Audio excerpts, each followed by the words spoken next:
The NFL is finally here as week one is fastly approaching. Game one of the 2017 NFL season is tomorrow night, September 7th, as the New England Patriots host the Kansas City Chiefs in the kickoff game.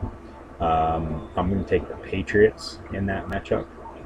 I just think they have, too much coming back, and they've won 5 Super Bowls, two in the past 3 years, um, and then three in 4 years when they um, won their first three. They could have a total of 9 Super Bowls because they played in 9 Super Bowls, but they lost to the Bears, and then they lost to the Giants twice, and then they also lost to somebody else. I can't think off the top of my head at the moment, but I know they've played in 9 Super Bowls. Um, but I think they just have too much coming back this year. Brady, he could have won the MVP if Matt Ryan, didn't play as good as what he did last year. Brady, he could be the MVP this year. I picked Derek Carr. If you missed that in my NFL predictions video for the 2017 season, so be sure to go check that out if you did not listen to that already. This is Across the Goal Line. I'm Godissart.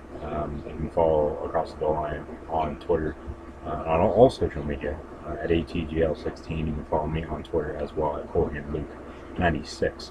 I got a couple of games on Sunday, including the Sunday night matchup between the Giants and Cowboys, and then I got both Monday night games. The NFL always has, it seems like, always has two Monday night games to kick off the year, one on the East Coast and one on the West Coast, and that will be happening again this year. But the first game I was going to get into for my week one predictions was the Tampa Bay Buccaneers Miami Dolphins game. Well, that game has been postponed until week 11. Week 11, both teams had bye weeks that week, but now both teams have bye weeks week one. Why? Well, because of Hurricane Irma. It's coming up the coast. It's going to hit South Florida pretty hard. It seems like, and the game was supposed to be played in Miami, so rather than moving it to Tampa Bay or wherever, they decided to postpone until week 11, so the game can still be played in Miami, just at a later date. So I believe it's November 19th. That is the Sunday of week 11. That's when that game will be played. Now, I'm obviously not going to pick that game this week now, obviously, because it is not going to be played this weekend. So the first game then I'll get into for Sunday is a divisional matchup between the Jacksonville Jaguars and the Houston Texans. Both teams out of the AFC South.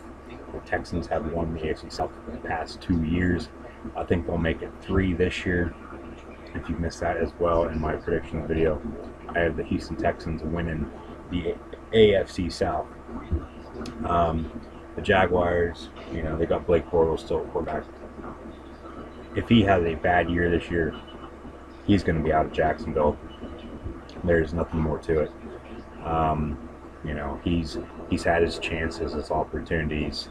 They've got him help, and he still, likes to throw 20 interceptions a game. So, and I think he'll probably throw at least 2 on Sunday against Houston, in Houston. And there's debate on whether this game would be played in Houston because of Hurricane Harvey. The hurricane right before Irma here, it hit the Houston area pretty hard. But the game will be played in Houston on Sunday at NRG Stadium, and I think the Houston Texans, with the whole city of Houston, the campaign for the whole city, for it seems like everybody in all the sports teams now is Houston strong. I think Houston will be getting behind the Texans, especially the Texans. It's the only football team they have for the entire season, and I think Houston Texans will defeat the Jacksonville Jaguars on Sunday. The Atlanta Falcons, a team that they played in their second Super Bowl this past year, blew a 28-3 lead, and lost to the New England Patriots. They go to Chicago, and I think they'll beat the Bears just because the Bears aren't that good. But nobody's, I don't think, ever going to let the 28-3 lead down. I think Atlanta, I think they'll come out on top on Sunday. The next game would have been the Buccaneers. On my list I have here would have been the Buccaneers-Dolphins game that has been postponed, so I'm not going to get into that. The Raiders go to Tennessee, go to Nashville to play the Titans. I think this has the potential to be the game of the week. Houston has Derek Carr. Tennessee has Marcus Mariota. Oakland has, or not Houston, Oakland. Oakland has Derek Carr. Houston had David Carr, his older brother, and that didn't turn out too well. Oakland has Derek Carr. Tennessee has Marcus Mariota. Oakland has Marshawn Lynch. Tennessee has DeMarco Murray. Both defenses are pretty strong, if you ask me. So I think it's going to be really, really close. I think Houston will pull it out in the end, though. And I think both these teams, though, like I said, if you missed my prediction video for the year, I think both these teams will be in the playoffs come January. I think the Titans will go to wild card with Texans winning the division, and then Oakland will win the AFC West. So I'm going to take Oakland in this game, though. Probably the game of the week. You got Seattle going to Green Bay. These teams, it seems like they've played in Green Bay every year since that game in Seattle with the Fail Mary. Remember the replacement refs back in 2012, I believe it was. One ref said the wide receiver caught it. The other one said he didn't. They reviewed it. I believe they said he caught it. Seattle ended up winning, and then I think Green Bay went to the Super Bowl that year, if I'm not mistaken. Could be wrong. It's been a while. That's 5 years ago. It's hard to keep track of everything going on, but ever since then, it seems like the Seahawks have either opened the season or played in Green Bay every year since then. I think Aaron Rodgers will outplay Russell Wilson. So I think the Packers will win. I think it'll be a close game. It's at 4:25 on Fox on Sunday afternoon. Eddie Lacy going back to Green Bay, where he played the first couple years of his career. He's the number 2 running back now for the Seattle Seahawks. He's going to be backing up Thomas Rawls unless something happens to Thomas Rawls. They also have C.J. Prosise, so they do have a whole backfield of good running backs that they can rely on. But Green Bay's defense, I think, will stop them. Rodgers will outplay Russell Wilson. The Green Bay Packers will come out on top on Sunday. Sunday night, then, for Sunday night game of the year, the New York Football Giants, the G-Men, go to Dallas to play the Dallas Cowboys. Ezekiel Elliott supposedly going to be playing after he was suspended for 6 games. We'll have to see come Sunday night. Details are still coming out about that. So, 1 second he's playing, 1 second he's playing, next he's not, next after that he is. It's hard to tell. So, I think, and it seems like, Seahawks playing in Green Bay to open the season every year. It seems like the Giants, and I know the Giants and the Cowboys are in the same division in the NFC East. It seems like they always open the season in Dallas, either Sunday afternoon or Sunday night, and then, Dallas goes to New York on Sunday night later in the year, and I believe they do this year as well. So, I think whether or not Dallas has Ezekiel Elliott, I think the Giants are still going to come out on top, even possibly without Odell Beckham Jr. coming down with an injury against the Browns in the preseason. I think Eli Manning, he's a more experienced veteran quarterback than what Dak Prescott is. I think Dak will make some mistakes that he's going to regret, and I think the Giants will come out on top. And then Monday night, 9/11. So we will remember everybody who died on September 11th, 2001. Um, the New Orleans Saints, and pay tribute to all those folks. The New Orleans Saints go to Minnesota, go up to Minneapolis, um, and it's a game in which Adrian Peterson's coming to the place he called home for the first 9-10 years of his career, up until in 2014 he had that child abuse case against him, and then he got hurt last year and whatnot. He has battled a lot of injuries. He's playing for the Saints now. They have Mark Ingram, and they also have Alvin Kamara, who they drafted out of Tennessee. So New Orleans has a slew of running backs as well. Minnesota, they got a lot of weapons on offense. They replaced Peterson with Latavius Murray, who was great in Oakland.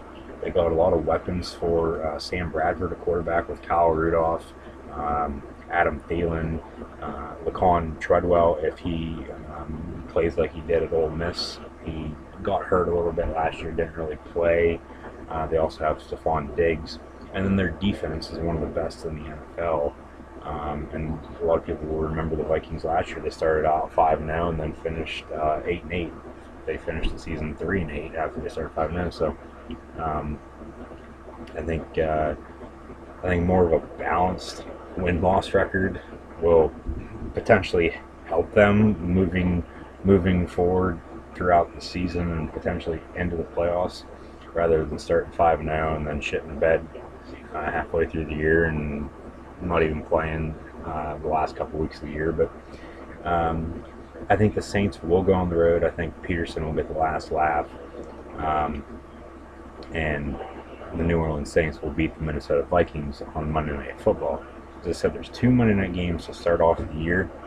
The Los Angeles Chargers, the LA Chargers, I still think of them as the San Diego Chargers, but they're the Los Angeles Chargers now. They moved from San Diego to LA after last year.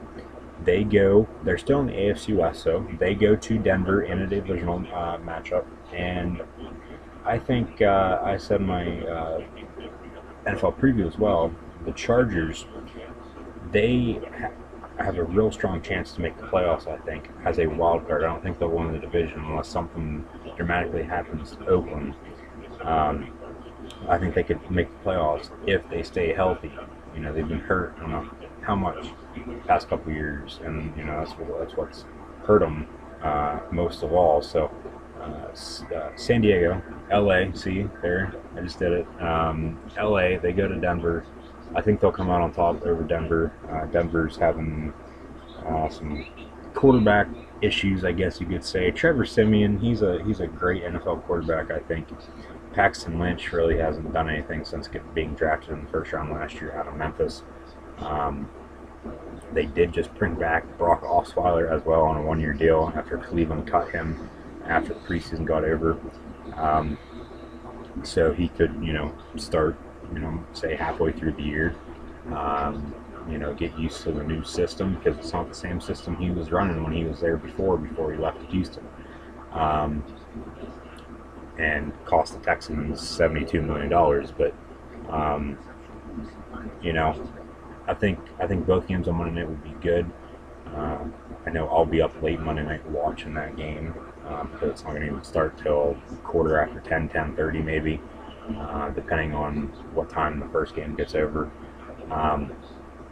But I think LA will come out on top. Melvin Gordon should have a decent game. Denver's defense is pretty damn good, if you ask me, one of the best in the NFL. So I think both games on Monday night will probably be low scoring, with Minnesota's and Denver's defenses, stopping the run game. But I think, as I said, I think Peterson's going to come out on top on Monday night with the Saints, and then I don't think there's any Chargers that got done playing for the Broncos that I can think of off the top of my head.